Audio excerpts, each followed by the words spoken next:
Halo, selamat pagi buat kita semua, terutama peserta didik kami. Ibu berharap semua dalam keadaan sehat. Hari ini kita memasuki subtema kedua, muatan IPA, yang berjudul perpindahan kalor di sekitar kita. Kalor berpindah dari benda yang memiliki suhu yang lebih tinggi ke benda suhu yang lebih rendah, hingga tercapai keseimbangan suhu.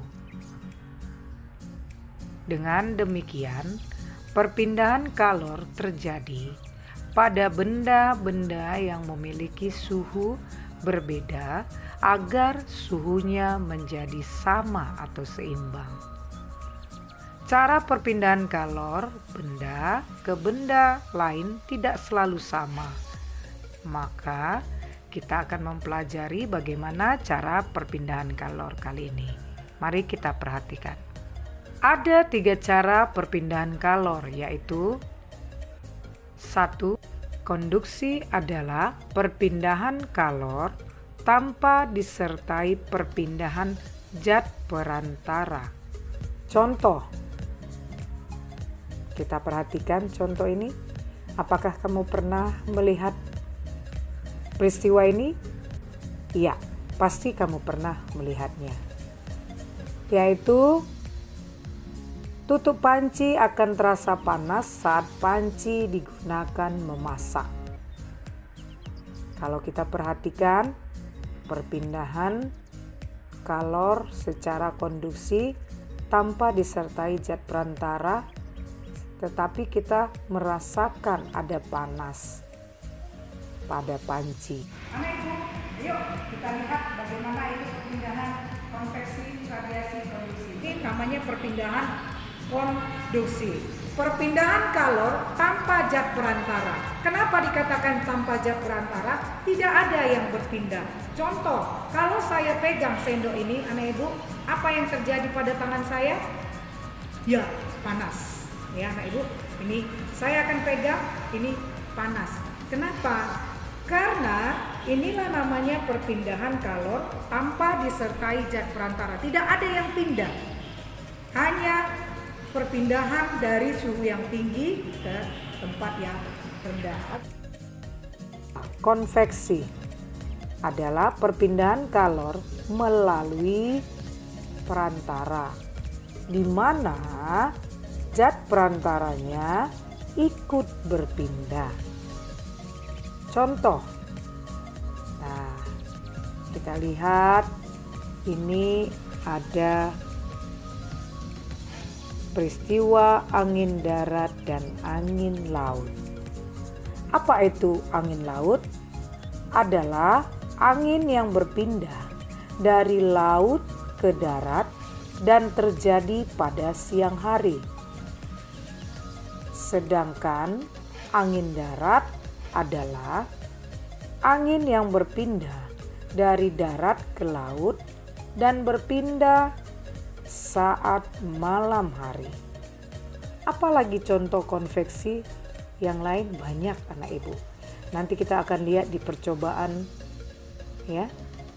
Di percobaan selanjutnya. Ini dia contohnya. Air yang dipanaskan di dalam panci. Kita melihat air yang dipanaskan di dalam panci ini ya. Itu kita melihat ada molekul air yang bergerak dari bawah ke atas. Nanti kita akan saksikan video percobaan. Nah, sekarang mari kita lihat. Anak Ibu, Ibu sudah punya alat peraga seperti ini ya. Ini dikatakan adalah perpindahan secara konveksi. Nah, anak Ibu, apa itu perpindahan konveksi?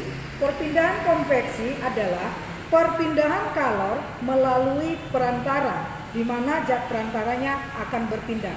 Nah, anak Ibu, kamu perhatikan ya. Dari sini kita akan melihat perpindahan panas yang disertai zat perantara. Coba kamu lihat. Apa yang kamu amati? Ya, benar sekali. Ada molekul air yang naik ke atas. Ingat anak Ibu, Perpindahan panas itu dari tempat tinggi ke tempat yang rendah. Contoh seperti alat peragaan ibu hari ini, ya, di mana air mendidih itu yang suhu paling panas itu berada di bawah ini kan. Maka molekul air yang di bawah ini akan naik ke atas, ya, sehingga permukaan yang di bawah yang dingin akan turun ke bawah, sehingga akhirnya air ini menjadi mendidih. Kita lihat, ya, perpindahan zat perantaraannya. Ya, itu kamu lihat. Apa yang kamu lihat? Ada zat perantara yang berpindah, yaitu molekul air yang naik ke atas. Nah, anak ibu, inilah namanya perpindahan secara konveksi. Yang ketiga, radiasi merupakan perpindahan kalor tanpa perantaraan. Contoh, ini dia. Kita sering melihat ibu kita menjemur pakaian yang basah. Setelah sore hari, pakaian itu akan menjadi kering karena air di dalam pakaian dia menguap. Terjadi perpindahan panas ke pakaian itu sehingga pakaian itu menjadi kering, ya. Ini adalah salah satu contoh perpindahan panas secara radiasi, yaitu di mana perpindahan kalor tanpa melalui perantara. Nah, ini tubuh terasa hangat ketika terkena sinar matahari. Iya, ini dia. Kita lihat, kita sering kalau sudah berjemur di pagi hari, tubuh kita akan terasa hangat. Kalau saya letakkan tangan saya seperti ini, saya akan merasakan tangan saya hangat. Inilah namanya perpindahan panas secara radiasi. Artinya tidak ada zat yang berpindah, tapi kita dapat merasakannya. Nah, anak ibu, itulah perpindahan panas. Nah, anak ibu, demikianlah pembelajaran kita hari ini, yaitu mengenai cara perpindahan panas. Ibu berharap kamu dapat memahaminya melalui penjelasan dan video yang ibu sampaikan. Dan mudah-mudahan kamu semakin paham. Dan ibu berharap kamu mengerjakan tugas dengan baik. Sebaiknya kamu mengerjakan dengan mandiri. Terima kasih. Sampai jumpa di video selanjutnya.